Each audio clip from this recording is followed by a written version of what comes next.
안녕하세요. 오늘의 사연자 소개해드리겠습니다. 안녕하세요. 대한민국을 격하게 사랑하는 미국인 제임스입니다. 저는 현재 서울에서 파견 근무하러 온 지 벌써 4년차 된 대기업 임원입니다. 작년 여름 대한민국에 불어닥친 집중호우로 인해 인명사고가 잇따랐잖아요. 저 또한 위험천만한 상황에 놓였었는데요. 우리 미국이라면 상상도 못할 한국인 특유의 임기응변으로 심각해질 수 있는 인명피해를 막을 수 있었답니다. 그때 겪었던 놀라운 일들에 대해 여러분들에게 전달드리고자 이렇게 왈칵을 찾아뵙게 되었습니다. 한국의 여름 장마는 매번 그렇지는 않지만 작년은 참 지독했다고 봐도 무방할 것 같네요. 그날은 의정부에 중요한 미팅이 있던 날이었습니다. 낮 시간에도 비가 꽤 많이 내리며 불안하긴 했죠. 하지만 저녁에 그렇게 많은 피해를 줄지 누가 알겠습니까? 우리 동료들은 비가 와서 우울한 마음이 들었지만 해당 미팅은 우리 팀들이 그동안 일궈놓았던 성과들을 보여주어 기업에서 바라고자 하는 계약건을 꼭 따내야 했던 날이었어요. 계속 이렇게 축 처져만 있으면 안 될 것 같아 동료들에게 소고기를 먹으러 가자고 제가 쏜다고 했죠. 제 부하 직원들은 전부 저와 같은 미국인이었지만 옆팀에서 프로젝트 때만 도와주러 온 20대 후반 한국인 여자 주임도 한 명 있었어요. 그녀는 의정부가 자신의 고향이라고 말하면서 아주 맛난 한우 집이 있다고 우리를 끌고 갔어요. 육질이 풍부하고 뒷맛이 끝내주는 한우를 배부르게 먹어서 그런지 우리 팀원들의 기분은 긍정적인 기류로 바뀌었죠. 한우의 좋은 기운 때문이었을까요? 우리는 그날 합수고대했던 중요한 계약건을 따내는 데에 성공하게 되었어요. 갈 때는 제 차로 같이 갔지만 돌아올 때는 각자 집이 달라서 따로 귀가하게 됐어요. 제 커리어의 승승장구를 기대하며 서울로 내려갔습니다. 그런데 갑자기 내리던 비가 폭풍으로 돌변하는 게 아니겠어요? 엄청난 비가 쉴 새 없이 쏟아붓기 시작했어요. 저는 당황하여 유리창 와이퍼를 빠르게 작동시켰습니다. 하지만 역부족이었어요. 앞이 잘 보이지 않으니 운전을 어떻게 해야 할지 너무 걱정되었죠. 저뿐만 아니라 제 주변 차들도 속력을 내지 않았습니다. 아무리 빨리빨리의 민족인 한국이라고 하지만 이런 위험천만한 상황에서 과속은 하늘나라로 날아가는 지름길이잖아요. 간신히 서울로 진입을 다할 때쯤이었어요. 그래도 다행히 서울에 도착했다 싶어 천천히 조심하면서 계속 달리고 있었죠. 그런데 일시에 빗물이 차 바퀴까지 차오르기 시작하는 겁니다. 그러더니 도로에 있는 차가 움직이지 않기 시작했어요. 비상이었습니다. 어떡하지 싶어 모든 사람은 우왕좌왕했고 날이 덥지도 않았는데 긴장해서 그런지 온 몸이 땀으로 흠뻑 젖었어요. 진짜 멘탈 붕괴가 된 것이에요. 정신을 차리고 주변을 보니 도로 곳곳에 집안이 무너지고 있는 듯 해보였고 말로만 듣던 집중 폭우였습니다. 라디오에서는 주택과 건물이 침수가 되어 사람이 실종되고 다치고 인명사고가 계속해서 잇따랐죠. 누적 강수량이 시간당 420mm에 이르렀어요. 오가는 시민들은 발이 아예 묶여버렸고 도로나 인도할 것 없이 동그란 하수구에서는 흙탕물이 용솟음 쳤습니다. 내리는 비는 줄어들 기미가 보이지 않았고 바닥에 물은 자꾸만 차올라서 차량을 삼키려 들었죠. 창문을 살짝 열었는데 밖은 더 난리가 났더군요. 거센 비 소리를 뚫고 사람의 비명소리와 강아지들의 깽깽대는 소리가 연일 들렸습니다. 저는 순간 숨이 콕 막히는 공포감에 휩싸였어요.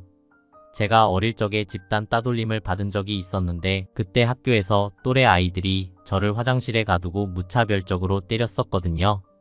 그 뒤로 저는 미세하지만 폐쇄공포증 증세가 발현되어 왔었습니다. 순간 숨이 턱턱 막히고 당황하여 어쩔 줄 몰라 했죠. 눈을 억지로 떠서 앞을 보았는데 앞차 지붕에 올라가 있는 사람이 보였어요. 한 한국인 성인 남자였습니다. 그는 저를 향해 뭐라고 소리를 고래고래 지르며 이쪽으로 올라오라고 소리치는 것 같았어요.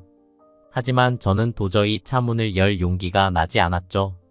지금 숨도 제대로 못 쉬고 눈도 제대로 못 뜨겠는 상황에서 빗물로 가득 찬 도로가로 나간다는 건 저에게 불가능했습니다. 공포감 속에서 떨고 있던 와중 누군가 제 운전석 차 문을 열더니 저를 차 안에서 끌어내기 시작했어요. 저는 그때 어지러워서 쓰러질 뻔했습니다.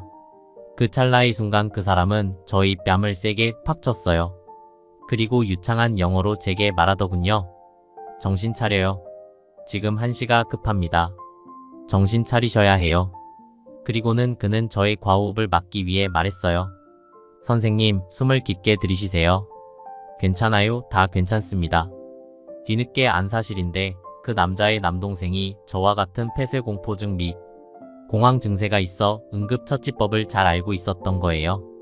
마침내 그 덕분에 저는 정신을 차릴 수 있었습니다. 이 사건 이후로 저는 주기적으로 그와 연락을 하게 됐고 지금은 형, 동생하는 각별한 사이가 됐답니다. 아무튼 그의 구조 덕분에 멘탈을 부여잡고 그를 따라 차 지붕 위로 올라갈 수 있었죠. 일촉즉발의 상황에 그의 놀라운 대처 능력이 놀라웠어요. 우리는 비가 좀 잦아지길 기도하며 기다리고 있었습니다. 그런데 저 먼 곳에서 어떤 몸 좋은 한국 남자 몇 명이 서로 의지하며 배수로 쪽으로 걸어가고 있는 게 아니겠어요? 그리고는 맨손으로 배수로에 막혀있는 듯한 쓰레기들을 마구 뽑아대기 시작했어요. 그들은 물살에 끌려가지 않도록 서로 가지고 있는 백팩에 붙어있는 끈들을 묶고 가장자리에 있는 사람은 전봇대에 묶었어요. 그리고 각자 한 명씩 번갈아가며 쓰레기를 뽑아대며 체력을 분배했어요. 그 옆 그나마 안전지대에 올라 서 있던 한 젊은 여성은 일반 쓰레기 봉투를 벌리고 있었죠. 저 악조건 속에서도 쓰레기 봉투에 쓰레기를 담으려 하는 시민의식 말이 되나요? 정말 놀라운 업무 분담이 아닐 수 없었어요. 저는 그 긴박한 상황 속에서도 저들이 우리 회사에 들어오면 무슨 일이라도 해낼 수 있겠다 싶은 엉뚱한 상상을 하기도 했죠. 인도와 차도의 경계선은 전혀 보이지 않는 그런 위급한 상황 속에서 그 남자들의 작업은 성공적으로 마무리되었어요. 한 10분 정도 쓰레기를 퍼냈을 때였을까요? 잠겨있던 빗물이 어디로 쏴아 빠지기 시작했어요. 한 30분이 지났습니다. 아직까지 물이 차 있긴 했지만 큰 피해 없이 이동이 가능할 정도의 물 높이는 되었던 것 같아요. 제가 보았던 한국인 영웅들은 거기서 끝이 아니었습니다. 바닥에는 빗물로 엉망이 된 잔재들이 남아있었고 그것들은 통행에 방해를 일으켰죠. 한 50대 중반 정도 되어 보이는 아저씨는 갑자기 차 안에서 나오더니 교통경찰관처럼 수신호를 하며 도로의 차와 시민들을 통제하기 시작했습니다. 그의 팔과 다리에는 상처가 나서 피가 나는 상태였음에도 불구하고요. 그 또한 제가 봤던 다른 영웅들처럼 남들을 구하기 위해 애썼던 것 같더라고요. 상황이 어느 정도 정리가 된 후 그는 바닥에 앉아 한숨을 푹 쉬었습니다. 주변에 있던 사람들은 어디서 가지고 온 건지 응급구조 키트를 가지고 와 그의 상처를 치료해주기도 했어요. 그런데 웃긴 것이 이 모든 영웅들의 행동은 굉장히 독특한 공통점이 있었어요. 정부에서 용기의 시민상을 줄 만한 훌륭한 행동을 했음에도 불구하고 그들은 조용히 자기의 할 일을 하고 아무도 모르게 금방 사라졌다는 겁니다. 자신이 한 일들을 자랑스러워하거나 남들의 칭찬을 받고자 하는 기색이 얼굴에 전혀 없었죠.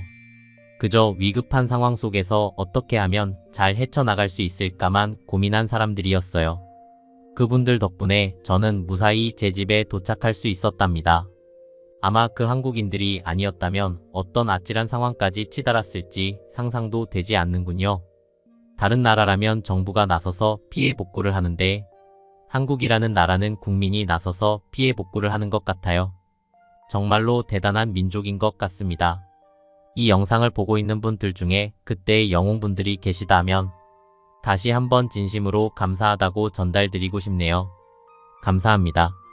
미국인 제임스님의 감동 사연 잘 들었습니다. 영웅들의 놀라운 용기에 박수를 쳐드립니다.